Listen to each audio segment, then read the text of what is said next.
A paz do Senhor para todos, quero trazer aqui uma palavra para a nossa edificação. Estamos mais um ano, já se passou, e nós estamos aqui e cremos que seremos arrebatados a qualquer momento, porque a Bíblia diz lá em Mateus capítulo 24, versículo 42, vigiai, porque ninguém sabe o dia, ninguém sabe a hora que adivinha o vosso Senhor. Vigilância é para hoje, não é para amanhã. Aí a pergunta se faz: a igreja passará pela grande tribulação? Na visão pré-tribulacionista, que eu sou pré, nós cremos que a igreja não passará pela grande tribulação, porque vigilância é para hoje. Nós estamos aguardando Jesus hoje, não é amanhã. Na visão pós-tribulacionista, Jesus só vem depois da grande tribulação, ok? Mas vamos analisar dois pastores. Um crê que a igreja passará, o outro crê que não passará pela grande tribulação. A visão majoritária da escatologia brasileira é que a igreja é arrebatada antes da tribulação. Tem o arrebatamento, acontece antes e é secreto. Depois tem a tribulação e Jesus volta 2 vezes. Não. A volta de Jesus é um ato único, acontece de uma vez. E ele é pós-tribulação. Foi também dado que pelejasse os santos e os vencesse. Mas quem são os santos? É a igreja. Quem está pelejando contra os santos? O anticristo. Em que período? Na grande tribulação. Então, no período final, a igreja estará aqui, ela não será arrebatada, ela passará pela tribulação e sofrerá a perseguição final e a mais forte. Meu irmão, haverá morte e sofrimento, mas a palavra para nós é suporte. Aguente. Na minha introdução aqui, para você poder entender um pouco, a corrente teológica que nós defendemos e cremos é que a igreja não vai passar pela grande tribulação.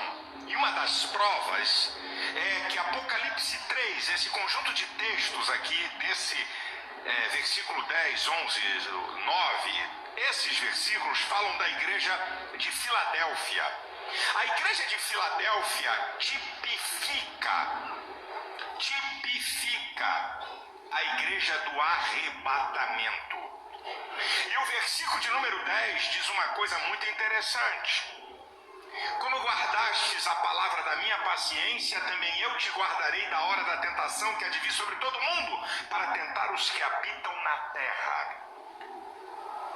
Aqui esse versículo está dando uma declaração de que a igreja não vai passar pela hora da tentação, que a grande tribulação, Deus vai enviar juízos sobre a terra. Está dizendo que o Senhor vai livrar a igreja desse momento. Então, o capítulo 24 e o capítulo 25 de Mateus, em sua grande parte, eles mostram a vinda de Jesus para o arrebatamento, os sinais que precedem essa vinda, e como se dará o arrebatamento e quais são as condições para você estar preparado para o arrebatamento. Você vai encontrar tudo isso no capítulo 24 e no capítulo 25 do Evangelho de Mateus. Pronto, até aqui para a nossa meditação. Eu, como pré-tribulacionista, porque nós queremos que a igreja não passará pela grande tribulação, é por causa da vigilância. Vigiai, porque ninguém sabe o dia, ninguém sabe a hora, que adivinha o vosso Senhor. Vigilância é para hoje. Para o pós-tribulacionista, ele não pode estar esperando Jesus hoje, porque haverá vários sinais ainda. O anticristo, a grande tribulação, 7 selos, 7 taças, 7 trombetas, as 2 testemunhos que vão pregar o evangelho, a marca da besta, o evangelho ser pregado no mundo todo. Então tem muitos sinais ainda para acontecer. Então, para que vigiar isso hoje? Na visão pós-tribulacionista, ele não pode vigiar hoje, porque ele não está esperando Jesus hoje. Essa vigilância para hoje, a vinda de Cristo, o pós, não pode vigiar hoje. Se ele estiver vigiando hoje, então ele crê que Jesus pode vir hoje. Mas o pós, eu creio que Jesus só vem depois da grande tribulação, que ainda não começou. Ok? Segundo ponto, porque eu sou pré-tribulacionista e não sou pós-tribulacionista, a questão é, ele diz que os santos que estão na grande tribulação é a igreja. Então, os santos que estão na grande tribulação é a igreja. os escolhidos também é a igreja. Analisando também a grande multidão, está lá em Apocalipse capítulo 7, versículo 9 ao 14, que nós vamos ver que esta grande multidão aqui, na visão pós-tribulacionista, tem que ser a igreja também. Por quê? Porque a Bíblia fala de essa grande multidão de todas as nações, tribos, povos e línguas. Então, tem que ser a igreja também, na visão pós-tribulacionista. Mas a pergunta se faz é esta para o pós-tribulacionista. Se essa grande multidão aqui é a igreja, então vamos lá. Apocalipse capítulo 7, versículo 9. Depois dessas coisas eu olhei, eis aqui uma grande multidão, a qual ninguém poderia contar, de todas as nações, tribos, povos e línguas. Então, pega essa palavra nações. Então, se essa grande multidão é a igreja, porque a palavra está dizendo nações, todas as nações, ok?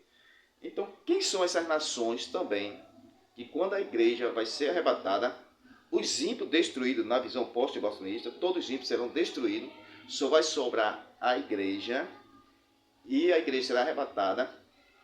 E quem entra no milênio na visão pós-tribulacionista?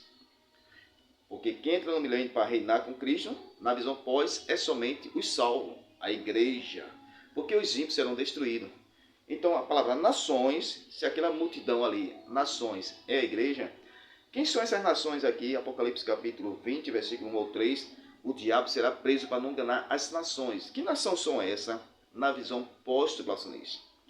Porque se entra somente a igreja no milênio para reinar com Cristo, porque os ímpios serão destruídos, então a igreja será enganada novamente, na visão pós-tribulacionista, porque o diabo será preso por 1000 anos para não enganar a nação, ok? Então vai enganar quem? A igreja novamente será enganada, a igreja arrebatada, glorificada, encontrou Cristo, volta para a terra para ser enganado de novo. Este é o problema para o pós-tribulacionista. Apocalipse capítulo 20, versículo 7 e 8, diz assim que o diabo será solto depois de 1000 anos, enganará as nações. Que nação são essas? É a igreja novamente, quer dizer que a igreja salva vai perder a salvação, que o diabo vai enganar, ok? Porque na visão pós, só quem entra é a igreja no milênio. Mateus capítulo 25, versículo 31 a 46, há uma separação ali de bode e ovelha. As ovelhas aí tem que ser a igreja na visão pós. Se é a igreja na visão pós, então vai se separar bode e ovelha. As ovelhas vai para onde? Bem de bendito meu Pai possui herança que está preparada desde a fundação do mundo. Então entra no milênio. Os bodes destruídos. Sobrou quem? Somente a igreja, que é a ovelha. Então na visão pós, só quem entra no milênio é a igreja. Então Satanás vai enganar a igreja novamente. Este é o problema para o pós-tribulacionista responder. Por isso que nós cremos que a igreja não passará pela grande tribulação. A igreja será arrebatada antes da grande tribulação. Agora, quem ficar, essa grande multidão é os que ficar, serão os mártires, que aceitam Cristo e rejeita a marca da besta. Quando Jesus vir, vai separar bode e ovelha. Essas ovelhas são as nações que não aceitou o governo do anticristo e se converteu a Cristo e não negou a Cristo, os que sobreviveu à grande tribulação. E aí, meus pequeninos irmãos, são Israel que vão se converter na vinda de Cristo, quando todos os olhos verão. Aí virá a salvação de Israel, está lá em Romanos capítulo 11, versículos 5 e 6, salvação de Israel, salvação das nações que não aceitou o governo do anticristo, e os ímpios serão destruídos, que são os bodes. Quem entra no milênio? A igreja, Israel e as nações entram no milênio. Vai nascer pessoa no milênio. Satanás será preso para não enganar a nação. Que nação? Essa que entra no milênio, não a igreja. Amém? E depois de 1000 anos, Satanás será solto, enganará as nações. Que nação? São pessoas que vão nascer no milênio. Então essas pessoas que vão nascer no milênio serão enganadas. Não todas, mas muitos serão enganados. E não é a igreja, ok? Então na visão pós-tribulacionista a gente tem que explicar quem são essas nações, porque para ele só entra a igreja no milênio, ok? Então a igreja vai ser enganada novamente por Satanás. Depois que ser glorificada, arrebatada, encontro com Cristo, e vai ser enganada no milênio. Amém? Que Deus abençoe, que essa palavra seja uma palavra de edificação.